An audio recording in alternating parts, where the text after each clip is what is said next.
Hi YouTubers, it's Evan X video now, so it's going to be an update video right now, so yes, a update. So I want to discuss right now COPPA again.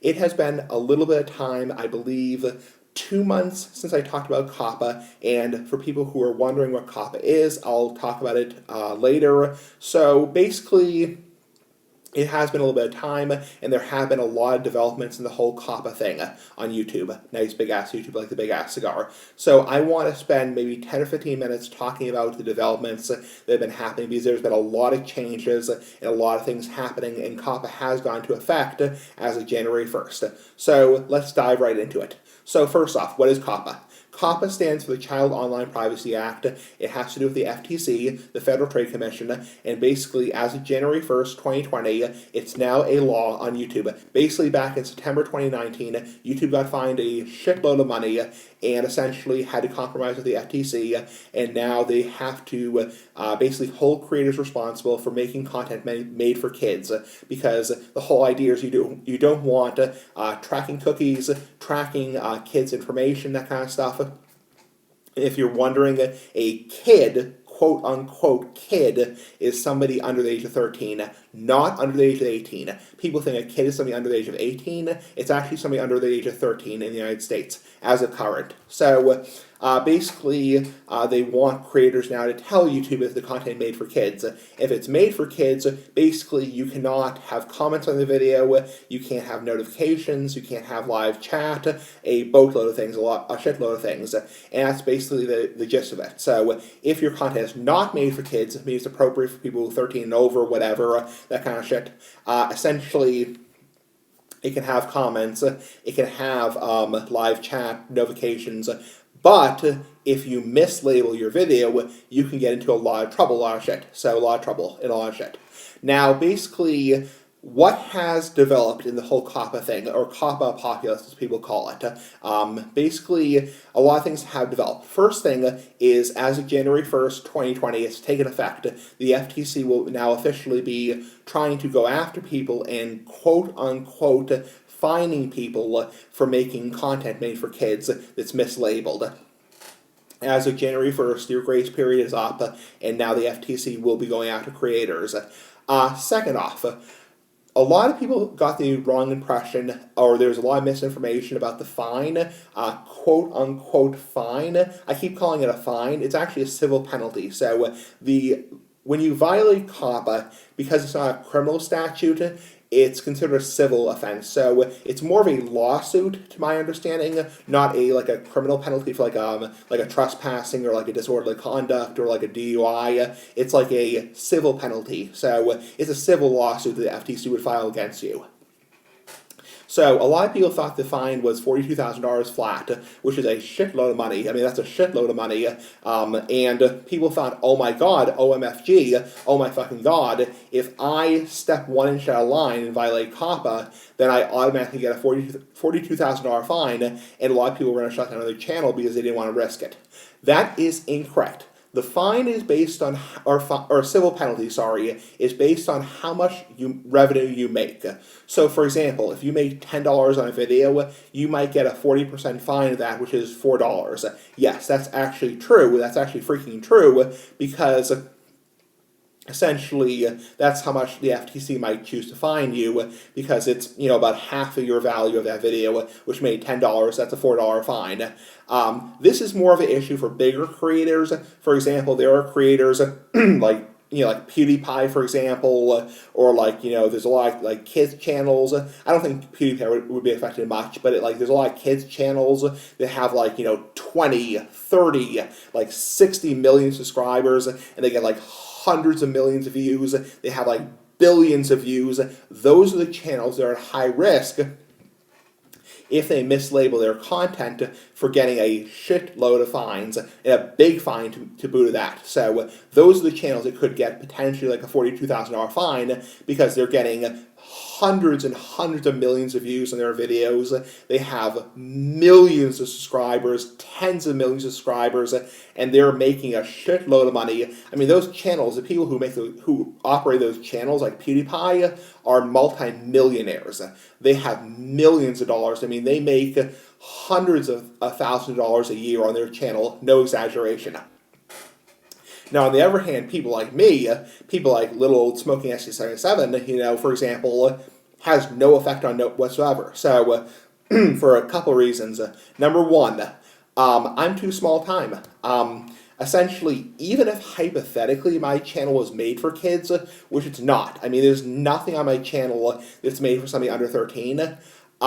Even if it was made for kids, the FTC is a small organization, and there's been more and more talk lately over the last couple months that the FTC is not going to have time to go after channels that have 2,000, 3,000, 4,000, 5,000 subscribers.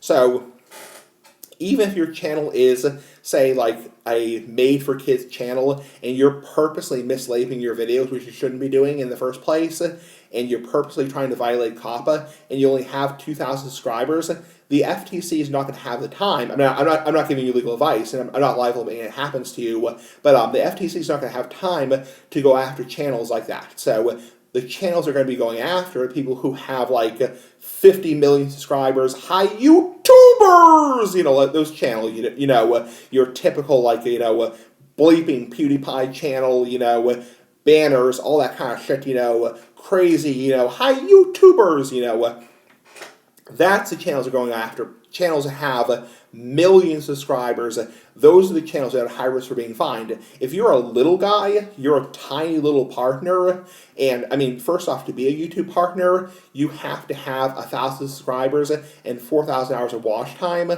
You're a small-time partner. I'm not giving you legal advice, but you have nothing to worry about COPPA for the most part, because as long as you are being careful, it's never going to affect you, because the FTC is a small agency and they don't have time to go after channels like that. So now, second off, my channel is not made for kids. There's nothing on my channel that appeals to kids, because it's about tobacco, cigars, pipes, tobacco vlogging, and also like vlogging in general, and I curse my brains out. I mean, I always swear in my videos. I always use words like fuck, like shit, bullshit, whatever, I always curse in my videos. My videos, I probably have a better chance of winning the lottery and winning $1 million on the lottery than the FTC coming after me and knocking on my door. So I don't want to jinx it, but you get the point. So channels like me have no effect, because my channel's not meant for kids, and also it's too small. Next off, I want to cover something important. If you're not a YouTube partner, this is very important, because if you're not in the partnership program where you're monetizing videos, then COPPA has no effect on you, because it's only for people who are monetizing videos, people who are putting Google ads on their videos. That's the only people who have to worry about this. So if you have under 1,000 subscribers, or if you have less than 4,000 hours of watch time, and you're not making money on your videos, you have, say, like 200 subs or like 300 subs, and you're just a tiny YouTube channel, then you have nothing to worry about. COPPA has no effect on you, because you can't make money on your videos. And excuse me, you don't have to be in the YouTube Partner Program. I mean, you can choose to, and I mean, believe me, it's a very enjoyable part of being a YouTuber. I apologize, is being in the YouTube Partner Program, but honestly, you could have like 3,000 subs, 5,000 subs, and choose not to be in the partner program, and choose not to monetize your videos. You don't have to monetize your videos on YouTube, and the whole purpose of me saying that is, if you're not monetizing your videos, period, none of your videos are monetized, then COPPA has no effect on you, because it's only for people who are showing ads on their videos through monetization. So those are the things that have developed. Is number one, it's not a $42,000 fine, period. That's incorrect. Number two, it's based on the revenue you make on the video, the actual fine or civil penalty. Number three, if you're a small-time channel, the FTC is likely never going to come after you no matter what you're doing, because the FTC does not have the time to go after every single person who makes videos, because they're a small-time agency. And also, if you're not making money on your videos, you're not in the YouTube Partner Program, then you have nothing to be worried about. And also, another thing I want to mention is, if your channel is not made for kids, your channel is a grown-up channel, or even a channel that appeals to somebody who's 13 or older. Really, the kind of content they're getting across, when they talk about kids content, people think, oh, that means like, like any content that appeals to people under 18. For the last damn time, for the last fucking time, a kid is not somebody under 18. Maybe legally a kid is somebody under 18, but a kid is somebody under 13 in the FTC's mind. Yes, there is a bill right now to change that to 16 years old, but until that bill passes, currently it's 13 years old. So the kind of content they're talking about that appeals to kids who are younger than 13, who are 12 or under, things like Barney, things like Tinky Winky and Teletubbies, that's the kind of content they're looking for, is huge YouTube channels that have 50 million subscribers, essentially, that are purposely labeling their videos not made for kids, and they're purposely trying to collect data on kids through tracking cookies. Another thing I want to bring up is there have been some problems. So COPPA took effect 15 days ago, and there have been some problems. A lot of people have commented that some videos have been mislabeled for kids when they're really not made for kids. YouTube's bots, they're robots, when they go through videos and they mark them as made for kids. Unfortunately, YouTube's bots are not really that good. And there are some videos, like for example, I was watching a video on YouTube.